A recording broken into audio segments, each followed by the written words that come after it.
আমি পার্সোনালি আমার অ্যাডমিশন সময়টা খুবই চিল গেছে। আমার কোনো কষ্ট মানে কোনো প্রেশার ফিল হয় নাই। আমি অফলাইনেও একটা প্রতিষ্ঠানে ভর্তি হয়েছিলাম, তো ওখানে ক্লাস করতে গিয়ে আমি বুঝতে পারছি যে আমার এখানেই কন্টিনিউ করতে হবে। আর ইউনিভার্সিটিতে ভর্তি হলেই শেষ না, আরো অনেক লম্বা জার্নি আছে। আসসালামু আলাইকুম। আমরা সবসময় এক ধরনের কথা বলি, বাট আজ আমরা বলবো সফলতার কথা। আমাদের সাথে আছেন ফারিয়া আক্তার ইভা, রাইট? সো ফারিয়া, তুমি তোমার পরিচয় এবং তুমি কোন ইউনিভার্সিটিতে কোন সাবজেক্টে চান্স পেয়েছো একটু যদি বলো। আমি ফারিয়া আক্তার ইভা, আমি ঢাকা বিশ্ববিদ্যালয়ে অর্থনীতি বিভাগে এখন 2024-25 সেশনে এখন অধ্যয়ন করছি। আচ্ছা, তুমি আমাদের আই এডুকেশনের কোন ব্যাচে ভর্তি হয়েছিল? ICU batch 1.2। ICU batch 1। আমাদের আই এডুকেশন তো মেইনলি অনলাইন বেসড, তাই না? তুমি আমাদের টিচার বা আমাদের সার্ভিসটা সম্পর্কে একটু স্টুডেন্টদেরকে বলো, যারা তোমার জুনিয়র। তুমি তো বাংলাদেশের টপ ইউনিভার্সিটি এবং টপ ক্লাস সাবজেক্টে ভর্তি হয়েছে, সো তোমাকে মেইনলি স্টুডেন্ট অনেকটা কি করবে, অনুসরণ করবে। সো তোমার কথাবার্তায় যেন তারা একটু মোটিভেটেড হয়, একটু ইন্সপায়ার্ড হয় এই বিষয়ে। অর্থাৎ আমাদের তো অনলাইন কোচিংটা সম্পর্কে তোমার একটু মতামত জানতে চাচ্ছি।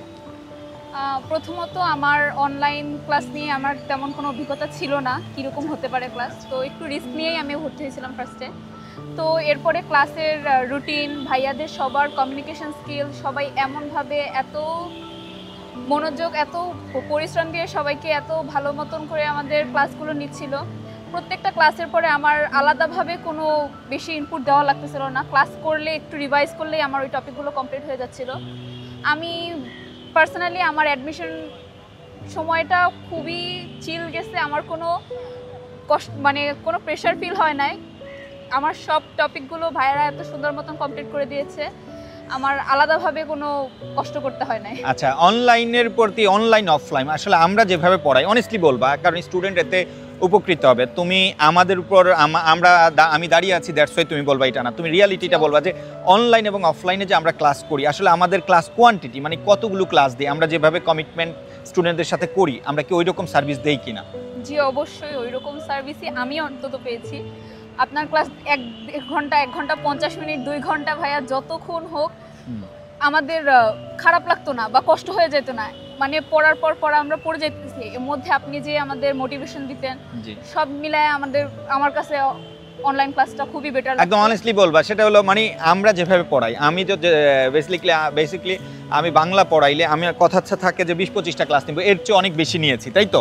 এবং তোমরা যদি অফলাইনের সাথে কম্প্যারিজন করো, তাহলে আমরা কিন্তু ওইভাবে অনেস্টলি বলতে পারো যে আমরা কিন্তু অফলাইনের চেয়ে বেটার সার্ভিস দিই। অবশ্যই অনেক বেশি ক্লাস সংখ্যা দিতে না। আমি অফলাইনেও একটা প্রতিষ্ঠানে ভর্তি হয়েছিলাম, তো ওখানে ক্লাস করতে গিয়ে আমি বুঝতে পারছি যে আমার এখানেই কন্টিনিউ করতে হবে। আচ্ছা আচ্ছা, তো তুমি তোমাদের জুনিয়রদের সম্পর্কে একটু কথা বলো, তাদেরকে অনলাইন কোচিং সম্পর্কে, যে আসলে তা আমরা কিন্তু অনেক বেশি ফি নেই না, তাই না? তো আমরা নামে মাত্র যে ফিটা নেই, আসলে আমরা যে সার্ভিসটা দেই, ওরা পরবর্তীতে যারা আমাদের কাছে আসবে তাদের সম্পর্কে তাদেরকে একটু বলো। আমি সবাইকে বলবো, সবাই চোখ বন্ধ করে এডুকেশনে ভর্তি হতে পারো, কারণ এখানে আমাদের টিচাররা এত বেশি ডেডিকেটেড, এত বেশি কমিটমেন্ট আমাদের তারা পূরণ করেছে। মাত্র আমি মনে হয় 3,500 টাকা দিয়ে ভর্তি হয়েছিলাম, এত ভালো সার্ভিস পাবো আমি কোনোদিন আশাও করি নাই। তাই মানে ব্যাকআপে আরেকটা অফলাইন কোচিংয়েও ভর্তি হয়ে রাখছিলাম, কিন্তু দেখলাম যে ওইখানে আমি আর কন্টিনিউ করি নাই, ওইখানে আমার আর যেতে হয় নাই। আমার পুরো প্রিপারেশনটা আমার বাসাতেই আমি অনলাইনে নিতে পেরেছি। অনলাইনে দ্যাট মিন্স তুমি অনলাইনে প্রিপারেশন নেওয়ার কারণে তোমার এখানে কিন্তু টাইম সেভিং হয়েছে, এবং আমরা একটা ক্লাসের জায়গায় 3টা ক্লাস দিয়েছি, তাই না? একটা টপিক তোমার মনে আছে কিনা আমি মনে করি না, ফর এক্সাম্পল সমাস আমি যখন অফলাইন কোচিং এ পড়াই আমি কিন্তু একদিনে পড়াই দিই, বাট তোমাদেরকে আমি 3 থেকে 4 দিনে পড়িয়েছি, তাই না? সো ঠিক আছে, তোমাকে ধন্যবাদ। আর পরবর্তী জীবনে আরো উত্তর সফলতা কামনা করছি। আর ইউনিভার্সিটিতে ভর্তি হলেই শেষ না, আরো অনেক লম্বা জার্নি আছে। থ্যাংক ইউ বোন। Thank you. ওকে।